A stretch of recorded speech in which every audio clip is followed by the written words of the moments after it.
Buenas, bienvenidos a la comunicación oral de funciones ejecutivas y visoespacialidad en pacientes con enfermedad de Parkinson y daño cerebral adquirido.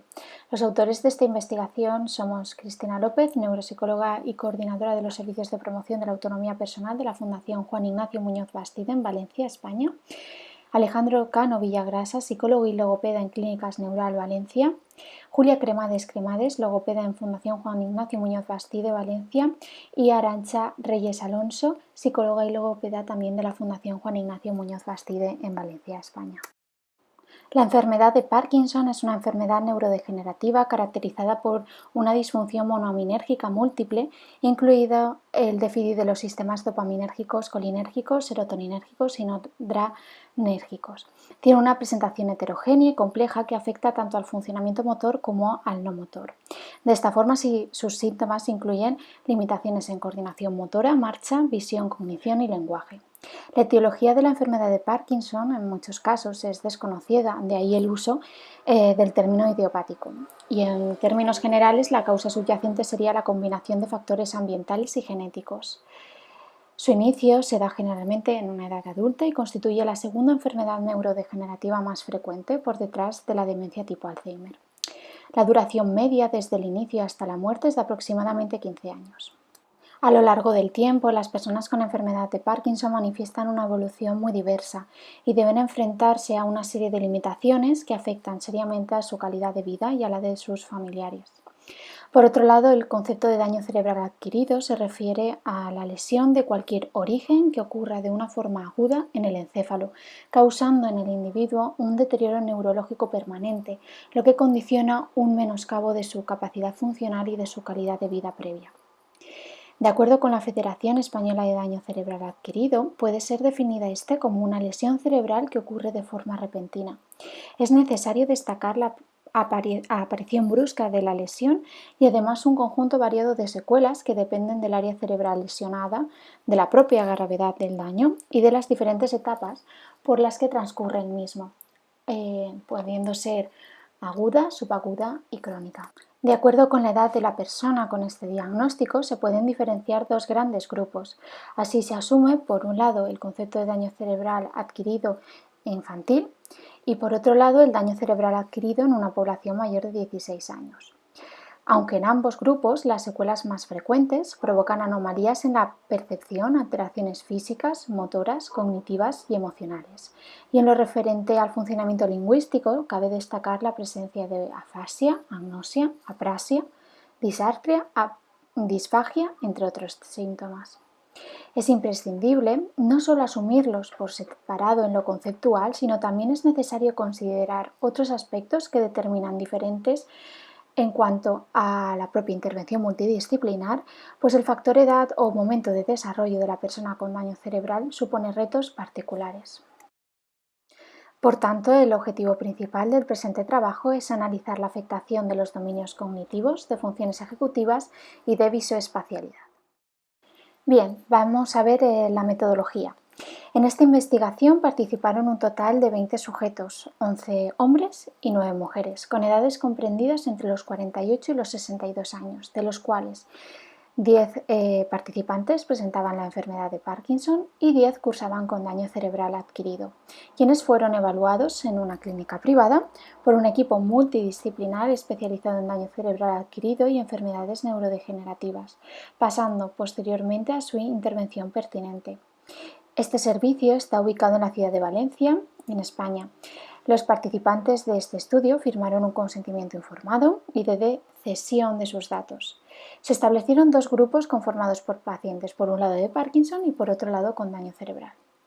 Para conformar la muestra y los grupos se estableció una serie de criterios de exclusión, los cuales son presentar un trastorno psiquiátrico, cursar con graves alteraciones de la cognición que le impida la correcta realización de la evaluación y presentar una discapacidad intelectual severa o profunda asociada. Para llevar a cabo la investigación se utilizó el instrumento Montreal Cognitive Assessment, el MoCA Test, y es un test de tamizaje breve diseñado para ayudar en la detección del deterioro cognitivo leve y la demencia.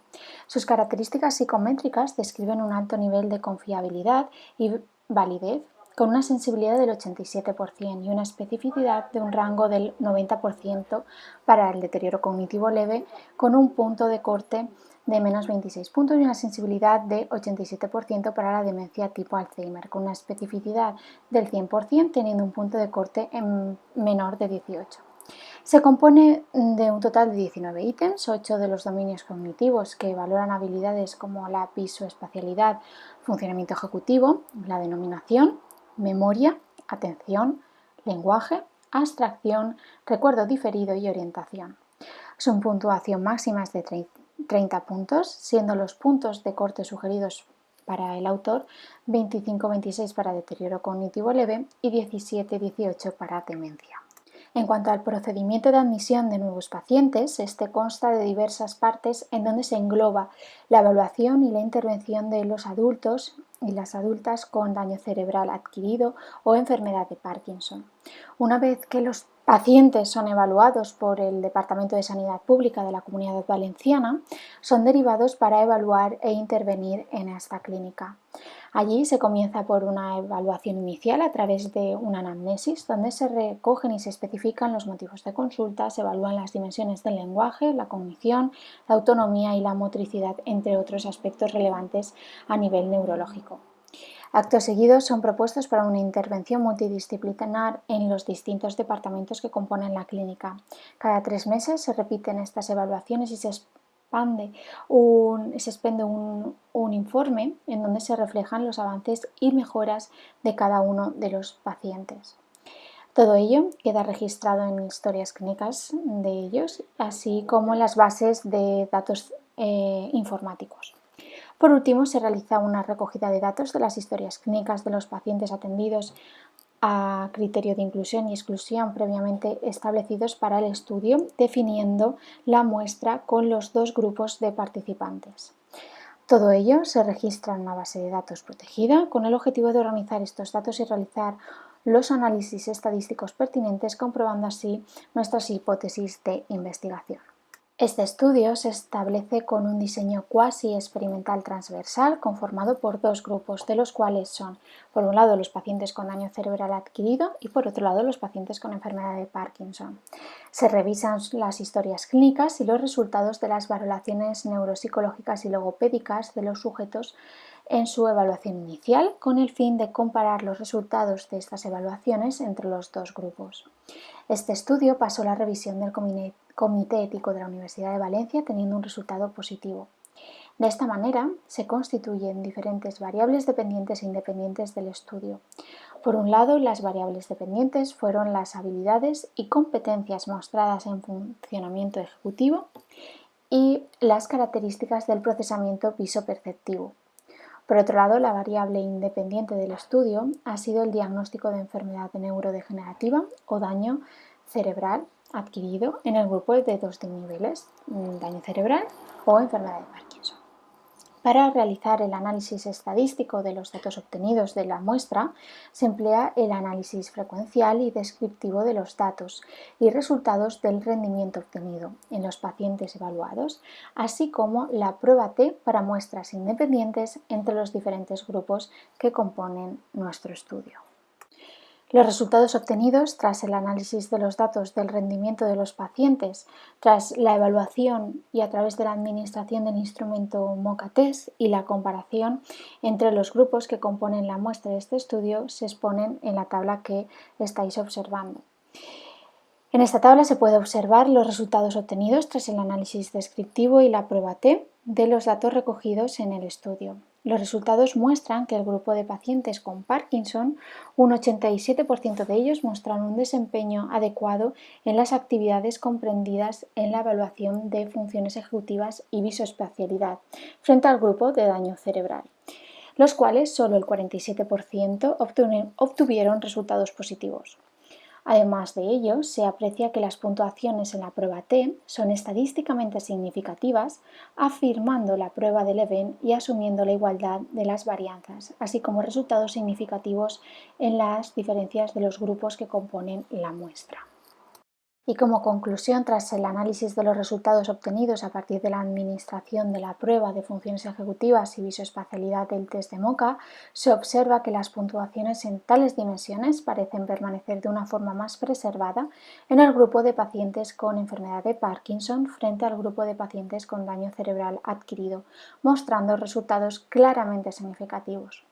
En un estadio inicial de la enfermedad de Parkinson, las funciones cognitivas se muestran de una manera más preservada que tras sufrir una lesión cerebral.